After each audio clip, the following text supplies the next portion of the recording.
What's going on, everybody? It's Firezz here, and today we're done. We're finally here. We're doing the Code Vein 2 every single boss ranking. I know I say this in like half of my videos, but this truly was one of the best Souls-like I've ever played. The first hour, I was like, what the fuck? This is nothing like Code Vein 1, but holy shit, this blew Code Vein 1 out of the water. These characters are amazing, the gameplay's amazing, the world building, the story, I mean, everything is just phenomenal. If you haven't played it, then my god, you are missing out. Super excited for the DLC. I'm not going to waste any more time just talking about how much I love the game because I can't state it enough, so let's just get right into the boss ranking. I'm adding this in post. I just wanted to say, for the boss rankings, I didn't do any duplicates, obviously, and I excluded a few of the world bosses that were just repeats of basic enemies, just with a boss health bar. Other than that, I feel like I've got every boss. I did all 3 endings, so I did get the final boss, and I got all of the major bosses, and most of the enemy types are in here, so this is pretty much every single boss in Code Vein 2. Number 34, Ravenous Predator. The easiest boss in Code Vein 2 is the Ravenous Predator. For how late into the game this thing is, he takes damage like you're doing him 80 levels over, which I was not here, I was at level. He has like 2 attacks, he just kind of rolls at you, and he sometimes likes to slap his head on the ground. In this fight you're watching here, he barely attacked me. He does that scream, but if you're doing the build I did, which by the way, the build I did was the Raider's Bayonet, and then later on, when I got my second slot, I got the Silver Shot.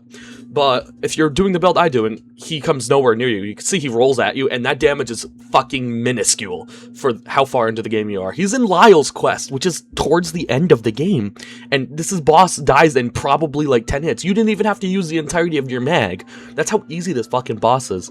The craziest part is that you fight this thing like 4 more times throughout the story. Like, why did we have to fight this boss again? Please. It's easy, and I'll take it as a boss encounter because it's literally just a free win, but my god. Number 33, Resurgence Abomination. The first boss in Code Vein 2, the Resurgence Abomination, is literally just a basic enemy. He kind of reminds me of the guard, like, night bosses from Code Vein 1. And if that's the vibe they were going for, that's cool, but he really doesn't do anything. You have, like, no health, obviously, because this is the first fucking fight in the game. This is a good point to mention for, like, the first 3 bosses. You're gonna see my character in game looks completely different, because I was playing this on my old computer, and my graphics card could barely fucking handle the game, and I actually ended up changing my character to look like Kaneki from Tokyo Ghoul once I got my new computer. But besides shit about my character, he just kind of has a sword, and it's just literally the most basic moveset ever. Like, he just charges at you. Sometimes he has a shield, I guess. This is just teaching you how to play the game. Like, it's really not even a fight. Think Soldier of Godric, but with like an actual health bar, not just a soldier health bar. Number 32, Edward the Lost Corporal. Oliver Collins from Code Vein 2 is back and fucking fatter than ever. The exact same boss from Code Vein 1, which I appreciate because that was a cool first fight, I'm not gonna lie. This fat tank likes to swing his sword, and surprisingly, he does not have an ass crash ability, like we're not playing Dark Souls. Other than that, just dodge the hammer. I mean, there's really nothing else to say. You fought him in Code Vein 1, and he's one of the first bosses that you can see by my character, but what the fuck am I doing here? I'm watching the gameplay. Why am I shooting it with my bow? This was like the second boss in the game. Please forgive me. Number 31, all of the Werebeasts. I think you fight the Werebeasts like in the field like 4 or 5 times, and they're the exact same every single time.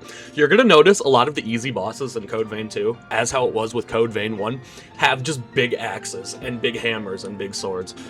As you can see here, I fought this guy at level. He didn't even attack more than twice. He kind of is too slow to walk at you because he's like stumbling over his fucking feet. I don't know what the idea was here. He's right before one of the harder bosses, obviously. He's not required, but I mean, even if he was required, it's just a free kill. Sorry, I'm literally struggling to think of shit to say for the Werebeast. Like, look, he's literally not even fucking attacking. Like, how is this even a boss? Number 30, Overboosted Abomination. You might be thinking, isn't this just the Resurgence Abomination? And while yes, but no, he has a scream now, and he actually attacks you, surprisingly. This footage, I fought him a little bit over-leveled, but I feel like I would include him just because he kind of does, like, decent enough damage, as you're seeing there. I fought him way over-leveled, obviously, but if you're fighting him at level, that's gonna hurt a lot, and he's not gonna take as much fucking damage. But I figured I would give him his own spot because he is, like, slightly harder than the boss by like 0.1%, but he is slightly harder than the Resurgence Abomination. Number 29, the Tainted Scout. The only reason the Tainted Scout made it this far is because you're in the middle of an area and you drop down in a blind corner and just there's a fucking boss there. Himself, he's not hard, and you're fighting with Lyle, who's like one of the best companions in the game. I'm doing this one at level, so you can see how much damage you do to him. He's a basic enemy, but the only reason that he made it this far is because of that fucking surprise ambush. Like, it literally scared the fuck out of me. Where you saw the video start right there was where I started recording because I like freaked out when I dropped in. Because it's literally a completely blind drop into this, and it's a fucking boss after a whole area, like no respawn point or anything. Shout out CodeVein 2 for giving you respawn points, by the way. Fuck boss runbacks. This is like the only boss runback in the game, and I love you, CodeVein 2. You were so good. Number 28, the Wandering Spectre. Another boss that has another boss that you'll see later in the list, the Bride of the Immortal, that's crossing the line almost. It's like treading the line of being a repeat. But the Wandering Spectre has like 2 less attacks than the Bride of the Immortal, so that's why I'm putting her on the list separate from the Bride of the Immortal, who you're not going to see that much further. She was super easy too. She's a caster, and you can see this is at level damage, by the way. She just kind of screams and blasts shit at you. It's another just basic enemy. We're still in basic enemy territory. Number 27, Harrison the Pioneer Soldier. Guess what this is? Another basic enemy, but he has a second basic enemy in the field. This is a lore fight, plain and simple. This is one of the people that fought with Lyle, and it's just kind of a basic-ass guy. You help them throughout the game, you see them, you fight them. It's literally just a regular enemy. There is nothing to say here. The only reason that he's harder is because he has that second guy, but I don't even think I used more than like 1 or 2 heals in this fight. I mean, he's got that attack that the basic enemies don't have, as you're seeing there, and that's like his only attack, because he just kind of spams it. And he'll run at you sometimes, as you saw there, but it's just a basic enemy. Number 26, the Tainted Assassin. As you could tell, he's in the exact same area as the Tainted Scout, and this one does not have a blind entrance, but guess what the difference is? He has 4 more swords than the Tainted Scout. The Tainted Scout has 2 swords floating, he has 6 swords floating, and that's literally the only difference. That's the reason he's getting a fucking boss ranking spot, is because he has 4 more swords that float. Other than that, he has the exact same attacks, but they can chain because he has 4 more fucking swords. Number 25, Bernard the Dead-Eyed Retainer. Bernard the Dead-Eyed Retainer, I did fight over-leveled, as you could see by the damage I'm doing to him, but I imagine that at level he's really not that much of a threat. He's basically the same as the Resurgence Abominations, except he has like a slightly different sword, and his swinging times are like slightly different, and the other thing he can do is make these purple electric shocks. They don't give any status ailment, though. I feel like it would be way harder if they gave you like Lunar Epidisis or something, but other than that, it's just kind of another guy with a sword. Just dodge the purple things. Don't try to stand too far from him, because he's gonna swing them at you. And this is the first boss that I consider to be like a 1 out of 10 on difficulty. Like, he can shred you, but like it's kind of hard to get hit by him. You can only really get hit if you're playing really sloppy. Number 24, Mutated Survivor Burned. Not to be confused with Bernard, Burned is a different boss. Looking back on it now, I think this is like kind of the same as the Tainted Assassin or Scout. That's how forgettable they were. I don't remember, because he's got the 6 swords and kind of attacks the same. He doesn't have like as much of his projectiles, and he has a bigger health bar, and he has a 2-phase. He's super early in the game. This is in Jose's area. Any fight you get to do with Lou is a win in my book. Lou is like my favorite character, by the way. But the hardest part about this fight is getting Lou to stop talking halfway through it, because you can't do anything while they're talking, so you have to spam right bumper. As you can see, I don't have my bayonet yet at this point, and this is when I first changed my character to look like Kaneki, so I'm using a halberd. So I could have gotten it before, but I didn't do any exploring until like halfway through the game. I was just kind of speedrunning the main shit, and then I was like, you know, this game is awesome, let's do some exploring. But other than that, just dodge it, and you could break his stance pretty easily. I'm not gonna lie, this is me trying to figure out how the stance break works. Wow, that was terrible. Yeah, this is super early. You could see my gameplay get progressively better and better throughout the games. But yeah, he is super early. I think he's like the first boss on this list that I actually died to once, and that was because I'm still learning how the game feels at that point. But I think this is a good fight to cap off one of the areas. So here's Mutated Survivor Burned. Number 23, Judy the Overloaded Berserker. Judy the Overloaded Berserker is in a tiny room, and that's the only reason she made it this high. She's just kind of got an axe, and as you've seen so far with CodeVein 2, big axes are easy. The screams are annoying, and most of the higher bosses on the list tend to all have a scream. The reason that she made it this far is literally just precisely because of the room. It's kind of hard to dodge her in the room. The only reason that I'm doing this much damage to her is I fought her pretty over-leveled, but she does a decent amount of damage, but I can imagine she could be like slightly hard to deal with if you're fighting her at level. She's a lore fight for Iris. Am I the only one who didn't care about Iris as a character? Like, this is the only thing you do for her, pretty much, other than, like, grabbing her shit. So, I mean, I didn't really care about this fight that much. Number 22, Darkborn Leader. Darkborn Leader is, once again, only this high because of how early into the game you fight him. I had finally gotten my bayonet, and this was the first fight I used my bayonet with, so I was still trying to learn the bayonet's, like, moveset here. Other than that, I mean, you see this enemy, he doesn't have the purple strikes, like, in the open world, but other than that, you might die once trying to, like, figure out what the fuck's going on with the purple strikes, because he's kind of got weird patterns on them. But his arm attacks are basically, like, a guaranteed get out of the way and get a few shots in. But when he just starts doing his purple shit, just get the fuck out of the way. And then other than that, just dodge his projectiles if you're doing a range build like me. I can't say anything melee-wise because I used my ammo to kill him. Some of these bosses you'll see as we start getting higher in the list, you need to end up going into melee because you run out of ammo. And he was not one of them, so that's the Darkborn Leader. Number 21, all of the engines. All of the engines have made it this high because of one simple thing, and it's its mechanic, its main mechanic. You encounter an engine, like, literally as soon as you hit the mainland. You encounter one in the ruins if you do a little bit of exploring, but this one is obviously in Valentin's quest in the other worlds. The main mechanic of the slaughter engines is that you have to break their stance to get them to open their fucking, like, legs up almost, and then you can start doing mad damage to them. But before that, they take like no damage. Also, they have these like missile attacks, and when they're doing them, they're vulnerable. Don't be like me and try to charge a fucking special, because you're gonna get hit out of them. But if you just dodge one side step and then shoot, dodge one side step and then shoot, you're gonna burn like a quarter of its health in one missile attack. You could break their stance too, but I found it to be easier to just, as soon as you break their stance, just stay the fuck back and spam bullets at them, and then maybe go in for a few hits. But other than that, just stand back and just try to break its stance. That's the whole fight. It's just breaking its stance. So once you figure that out, it's super easy. And this attack right here is like kind of hard to dodge, so I just would block it, but it would just kill your stamina if you block it. So that's like the only real danger here, is its spinning attack. Number 20, Pioneer Queen Imogen. The footage you're seeing here, I was over leveled, but shout out to the final ending, because right before you fight the final boss, you get to go back and fight like 6 of the major bosses at level, and Pioneer Queen Imogen is one of those, and there's a few more you'll see, but I did my ranking for her based off of that encounter, which was the exact same, albeit just at level. As you can see, I'm just shredding here, but she wasn't too bad. This is once again just simply a lore fight. I mean, her explosions are kind of hard. She could heal herself, too. You're going to see a lot of those bosses that can heal themselves. It's pretty bad. That attack right there, her explosion is going to one-shot you when you're at level, so just get the fuck away from that. But don't get used to this damage that I'm doing here. That's not how the fight works. Number 19, Resurgent Zealot. As we get into the top 20, we're getting into like the moderately difficult bosses. Like some of these bosses in here I died to 1 or 2 times, some of them I didn't, but I still felt like they were harder than the other ones. The Resurgent Zealot I did, however, die to, because this thing has a pretty decently sized health bar for the point you're at. You fight it with Holly, as you can see Holly with her fucking machine guns just blaring at it. It does a shitload of damage, and the point you're at in the game, you just don't have that much health, and it's kind of hard to deal with the damage output that this thing does, because it's going to kill you in like 2 or 3 hits. And getting away to heal is kind of hard, because it's a caster boss, so it's going to just send shit at you, no matter how far across the arena you are. You can break its stance and knock it down. My special shot, like, kept knocking it down. But other than that, just get the fuck away from its projectiles. Holly's a great distraction in this game, especially when she does that attack you're seeing there, the machine gun blast. They get really fucking pissed, every boss, and just immediately goes after her. And I mean, why wouldn't you? You're getting like 40 pounds of fucking lead sprayed at your face.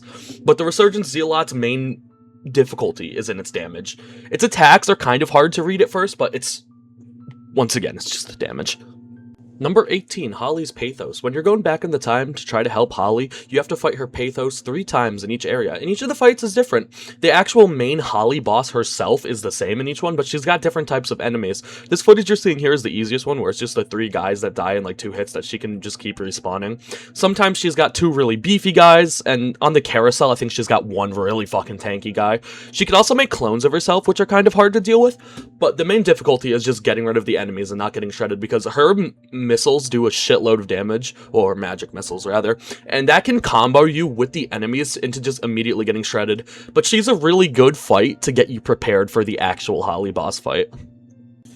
Number 17, all of the Xenon duplication units. Xenon himself manages to look like he's from the Surge 2, and these units somehow manage to look even more like they're from the Surge 2, and they also fucking fight like they're from the Surge 2. They have the long sweeping attacks, they have the jump attacks, and everything just kind of looks like he's wobbling back and forth, which is how the Surge 2 felt, like you were wobbling, and every fight was wobbling. I love the Surge 2, that's not an insult. These bosses just heavily remind me of the Surge 2. The Xenon duplication units themselves, they do a lot of damage. There's 3 of them you have to just fight in a row in the main quest, and as you can see, they have that attack that just sprays shit at you. If you don't get the fuck out of the way, you're dead.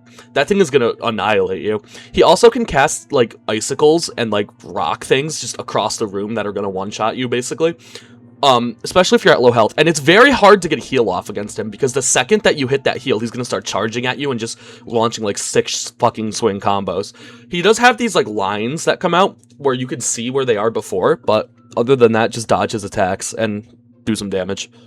Number 16, Firezz the Dejected Assailant. Firezz the Dejected Assailant is also super early in the game, and this is the first, like, real boss you're gonna fight. You go back in time after going back in time to save Noah, because the game's like, I don't know if I want to, and Lou's like, come on, we have to, and if Lou says it, you do it. That's just how the game works. But Firezz is an actual fight. He's got 2 phases, and he's got 2 cutscenes.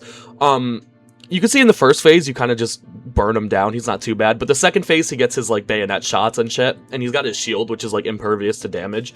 But this is the first, like I said, real boss. And he's got real phases and real attacks. So it's more of just getting used to the flow of the game and how the fights work. And there it is, the signature Code Vein 2 Scream attack. If Dark Souls has the ass crash, Code Vein has the fucking screams.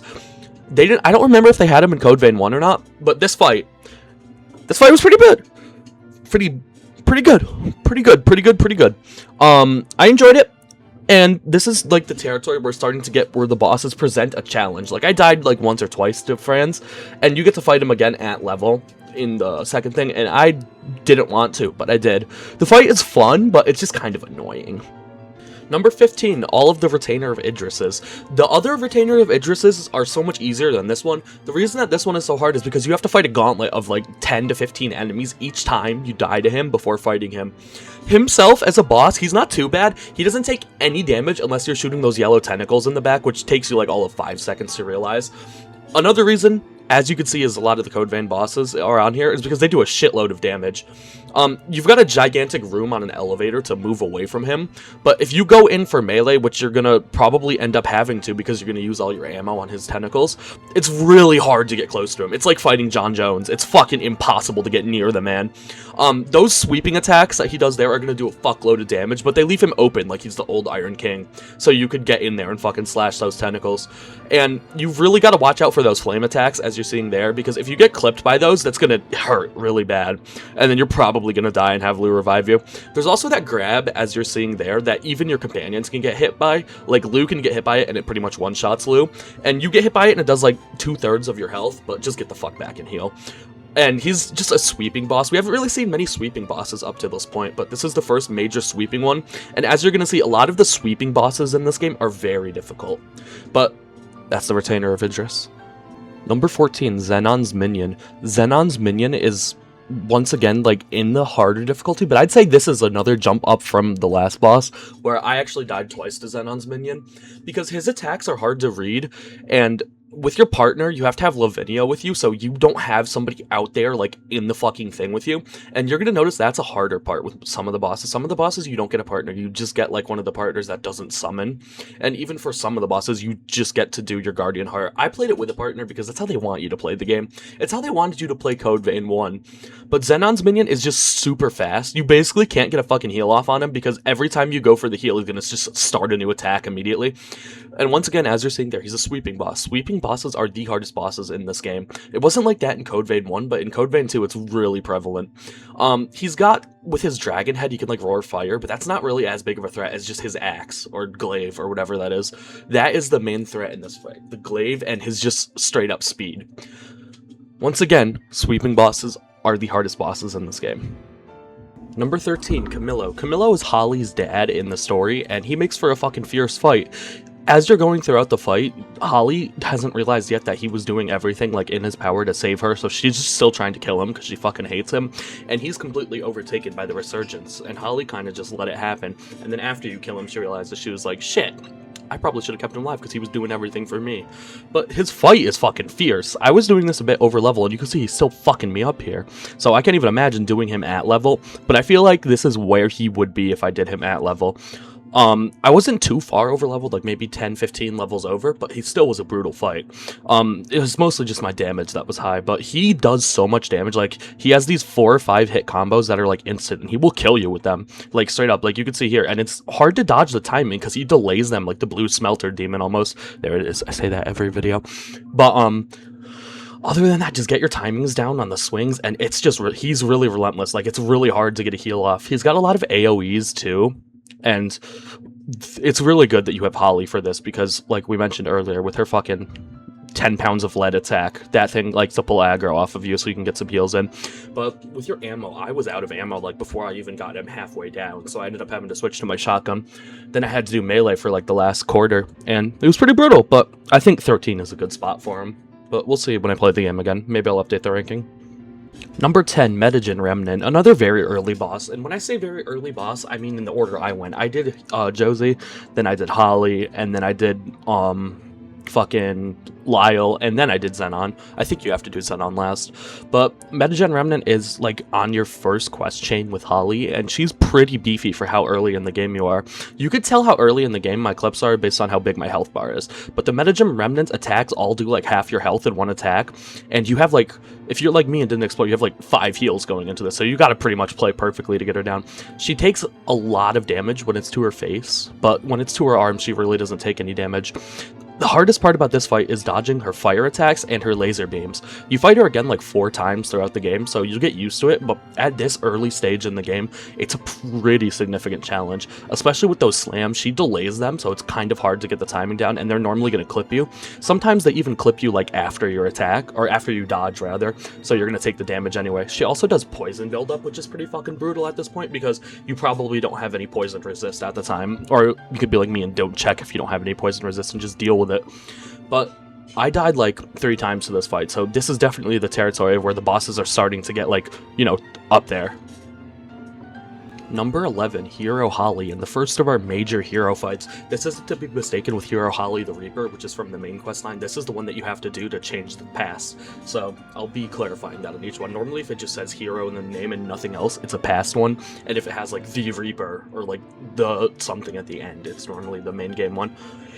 I figured out of all the bosses, Hero Holly is the easiest. She's got kicks that are pretty deadly, and she can close distance really fucking quickly, like as you're seeing here. And this is the territory where the bosses are getting hard. But obviously I fought her a tiny bit over leveled, but she still takes like no damage, so I can't even imagine fighting her at level with the damage. Speaking of damage, she does like a good quarter of your health bar each hit, so you gotta be really careful. And it's hard to get a heal off because she has ranged and she has melee. She also keeps Holly's signature attack of the 10,000 pounds of lead that I've been talking about a million times throughout this video. So now you have to deal with that. Some things are good, and some things that are good end up coming back to bite you in the ass. But just don't be too far. Try to stay in melee range to get her to do her melee attacks, because they're a hell of a lot easier than the ranged. And then just sidestep and shoot, and that's pretty much how I took her down, but it was still pretty difficult. Number 10, Resurgence Core. The final boss of the third ending, which is the true ending, is the Resurgence Core. We finally made it into the top 10, and these are where the bosses start getting, like, extremely difficult. The Resurgence Core is brutal, and it's partially even harder because I didn't realize that those pillars outside its room, when you go and do the old bosses, those are how you unlock the companions. I didn't realize that until after I beat them. I thought you just had to do them without a companion, and doing them without a companion is fucking brutal, because, like all the hard bosses in this game, you have no reprieve to heal, and it's almost impossible to get a charged attack off. Especially when he's doing those things where he plunges his spear into the ground and makes the black puddles. Shit is just gonna come out and hit you no matter where the fuck you are. Like, and then he's gonna be mid doing those, and those things are gonna come out, and he's just gonna launch an attack because fuck you. He also does this attack where he skates around the arena that's really remnant of a boss that you're gonna see number 1 on the list. A little bit of foreshadowing. But as he's doing that, you have to pretty much dodge it perfectly or else he's going to clip you. But at least if he hits you, you can stay down for the next one and not get hit. But his damage really isn't too bad, which I was very appreciative of. You've got to watch out for those tentacles, though, because those have really long reach. Thankfully, he only likes to hit himself with them, which makes no fucking sense, but whatever, it's easier for me. So, other than that, it's like relatively hard to break his stance too. Like, I only broke his stance like once in the fight, and there's the Code Vein signature fucking Scream attack that knocks you out of everything. And that's that sliding attack I was talking about. See, that does a shitload of damage, so just keep your range from that and save Lou. Please, I implore you, save Lou. Number 9, One-Armed Hero Lyle. One-Armed Hero Lyle is the main story version of Lyle, and to make up for only having one arm, when he gets into his second phase, he fucking gets like 3 more, because why not? He was feeling a little insecure. But this fight isn't too bad. I mean, out of the hero fights, it's towards the easier. Just looking at it now, it looks like he actually has 2 arms, so I don't know why it's called One-Armed Hero, but it's just a great sword fight. You know, dodge the great sword. He does do a lot of explosions, as you can see, and he hits for like half your health for how... He's not early into the game, but he's towards the end of Lyle's... Well, he's at the end of Lyle's arc. He's towards the end of the game, but, you know, you feel like it's earlier in the game because you really don't have that much health looking back on it as compared to what you have in the end, and it's mostly just a concept of learning his attack patterns. I think I died to him maybe twice. Once you get his first phase attack patterns down, throw all of that out the window because every single attack gets a fucking explosion after, but they're all relatively the same, so it's not too bad. Number 8, Jose the Blind Hero. I don't know what I was expecting Jose to look like about 100 years into the future, but this was definitely not it. This is the first of the major hero fights that takes place in the future, and this is where you realize, holy shit, it's not just fighting the fucking NPC that I was a companion with, it's fighting whatever the fuck she turned into. This is in the main story, so it's not like she's actually, in there, like, she doesn't know what the fuck's going on, so you don't have to feel bad. But when you're fighting the hero versions, killing them, you should probably feel bad. I've never felt so bad killing bosses before. I felt bad killing Sif in, like, Dark Souls 1, but that's a completely different beast than killing Jose and Holly and Lyle. That's what makes Code Vein 2 so well, the fucking storytelling. But let's get back to the fight. The fight itself isn't too bad. She's a big sweeper, and she's got those poison bombs, and if one of those poison bombs hits you, it's going to knock you down, and then the other 2 are going to hit you, and you're going to get poisoned, and you're probably gonna have to die and fucking let let Lou revive you. Other than that, just dodge the sweeps. She's super early into the game, obviously, so, you know, you have, like, no health to play with. She almost hits you with she hits you with one of those sweeps and you probably die. She's got this attack where she freezes time, and right here, this attack, and if you don't dodge that in range, that's gonna one-shot you, so that's, like, that's one of, like, the 2 attacks in this game I would consider to be a run ender. Like, you have to dodge that or else you're gonna completely die and waste a life. And each time you have to get revived by Lou, there's a timer, and it gets longer each time. So you get to a point when you're fighting some of these harder bosses where you're just like, holy shit, I have to wait like a whole minute for them to get back. But other than that, the first phase and the second phase are 2 different. She just kind of gets, like, more poison on her shit in the second phase, and she's faster. But just avoid her sweeps, and for the love of God, avoid that time stop. Number 7, Alessandro Gobo. This is, like, a huge phase changer, like, in between. This is kind of like the Blade Bearer and Cannoneer of this game. Once you kill Oscar, it's gonna go into superpowered Gobo. I don't know if it goes the other way, but I always killed Oscar first. I know I was talking about feeling bad about killing the bosses in the last one, but this guy's a fucking piece of shit, so I don't feel bad about killing him. He's the one who ends up killing Jose, so you kind of have to go back in time to kill him, you know what I mean? You can't just let her die, don't be an asshole. I fought him over-leveled, and it was still brutal. As you could see there, Oscar gets you in a corner, and you just fucking die. Like, he could just combo you in that corner and kill you, so stay the fuck away from there.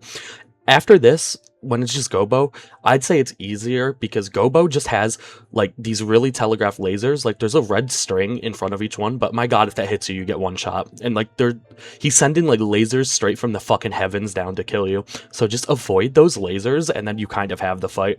It's really just get past the first phase, and then you win. Even over-leveled, this one was still brutal. I mean, it could definitely go higher, but we'll have to see when I play the game again. Number 6, Hero Lyle, the freed version of Lyle. This is the boss, I believe, that's on the cover, and he is a worthy boss to be on the cover. He's brutal. I can't even imagine fighting him, like, actually at level. I was, like, decently over-leveled for this fight, but he was still pretty fucking brutal, even being over-leveled. I definitely see if I could do him at level. He could probably go number 2, but nothing's ever gonna top number 1 easily. But he's got 2 swords in his first phase, and you could kind of just burn him down, as you're seeing here. It's pretty telegraphed. It kind of attacks almost like the Flexile Sentry from Dark Souls 2. So just get the fuck out of the way and get ready for, like, multiple swinging attacks. He also has these projectiles that he can throw, where he throws out that little, like, ring thing, and that can kind of just chain hit you. And then he also can pull out, like, spears and shit, but that's all pretty natural to dodge, you know, you can kind of just feel your way through it. Other than that, when he gets into his second phase, as you're seeing here, he gets the purple attack, so get out of the way of the electricity or you're probably gonna die. And I can imagine that that would do a massive amount of damage. But even at like the level I'm at here, as you can see here, he does a shitload of damage. So it's probably way more hard fighting him at level. Like, he's still doing a third of my health, and I'm like 20 levels over. Like, holy shit. Number 5, Hero Jose. This is the freed version of Jose when you save her from her impending doom. This is the boss that really I felt the worst about killing, like, 'cause she's such a cool character, and she's like pretty much crying the whole fight and telling her how much she loves you, like your character, because remember in the game she married your character. Shocking nobody, it's a lot of fucking sweeping attacks, and she has a lot of really fast attacks that close range and then instantly swing. That's another really hard thing with Code Vein 2. A lot of the bosses towards the end of the list will start to close range really quick, and it's hard to get off a heal. I don't know how that would be if you're doing a melee build, but as a bayonet build, that is fucking brutal. Not to mention she has a bunch of teleports, which she can teleport out right there as you're seeing, and then sweep, which is fucking brutal. If you're out of stamina from shooting, because it takes a lot of stamina to shoot, you are probably fucked there, and you're going to take a lot of damage. I did this over leveled, and she's still not taking that much damage, so I can't even imagine how little the damage is. It's probably not as bad as like one of the bosses you'll see later. I almost just spoiled the video, but it's still pretty brutal, so I can imagine fighting her at level is pretty difficult. But as I fought her, you know, her main difficulty was just from trying to survive the damage that she outputs, as it is with a lot of bosses, but I didn't feel like it was especially bad with her, but, you know, it was enough to where you kind of had to watch your health constantly. Number 4, Hero Holly the Reaper. This version of Holly is the unsaved one, so from the main game, and I imagine this fight varies immensely based on your build, but for me, fighting a bayonet user as a bayonet user who also can use magic, being Holly, is fucking brutal. She's gonna send a lot of attacks that you kind of see like a little pulse on your character, and then you have to dodge the second that pulse shows or else you're gonna get hit. And sometimes they're just gonna hit you, because fuck you, that's why. She likes to teleport, and she likes to just use a lot of projectiles, and when you're playing a projectile character, that's brutal. Not to mention she can build toxic, poison, and the purple status effect, so watch out for those and bring your vaccines. She has this attack when she phases, and then after she phases she could do it whenever, and she likes to spam it. She goes into the middle of the room and the whole ground turns brown, and you have like 3 seconds to get up onto one of these things that I'm standing on right now, or else you die and your companion dies and it wipes the whole fight. I'm not even joking. That blue orb is almost impossible to dodge, because even if you dodge, it has to be frame perfect, or else it's going to explode and still clip you.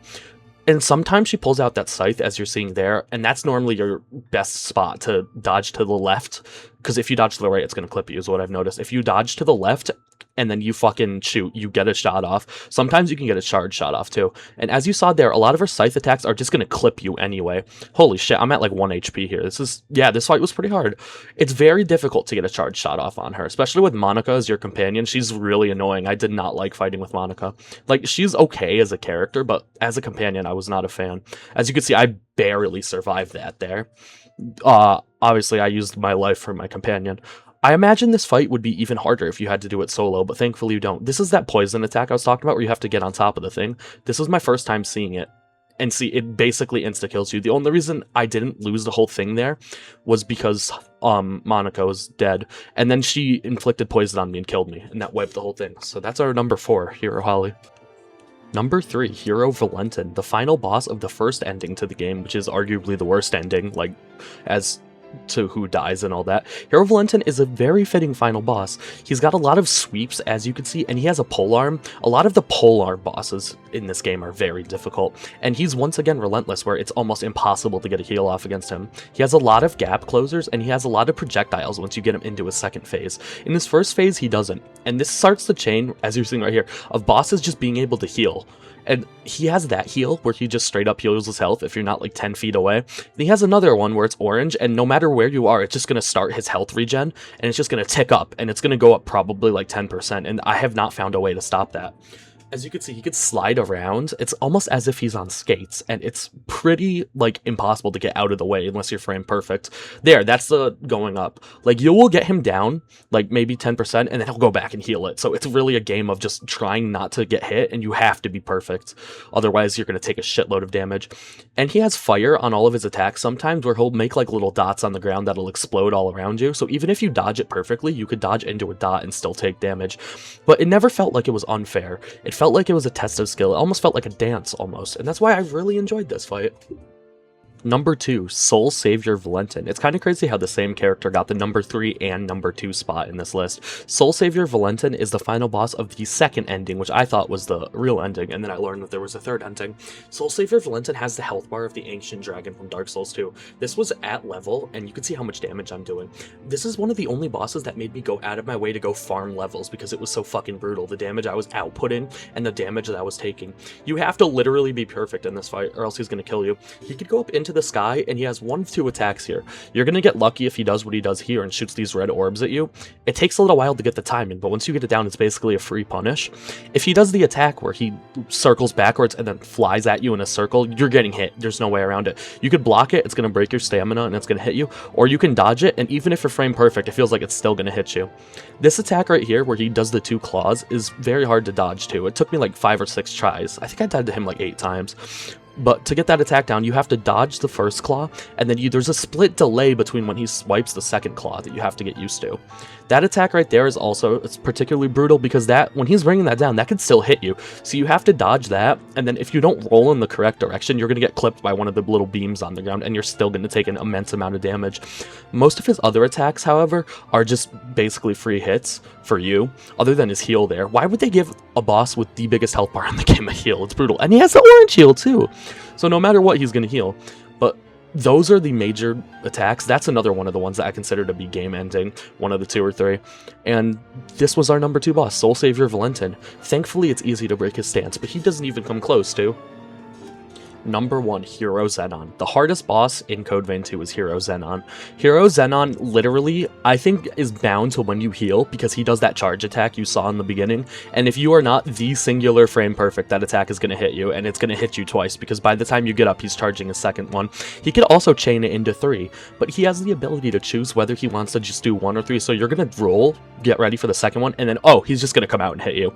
His attacks almost one-shot you at this point. This was the other boss I had to go away and heal. I think I died to him 15 times. His first phase is brutal, and you're going to be like, what the fuck? I probably had to do like 6 attempts just to get like in there for 30 seconds. As you see, I killed me there. Oh yeah, and he does a exploding jump after the 4th or 3rd one sometimes, but I probably had to do like 5 or 6 attempts just to get enough footage of this boss. Once you get through that, his second phase is even worse. He summons an orb in the back that spouts fire at you 24/7, and then he could pull you into this void world where everything is going to do like triple damage, and there's going to be fire spouts everywhere that you have to dodge.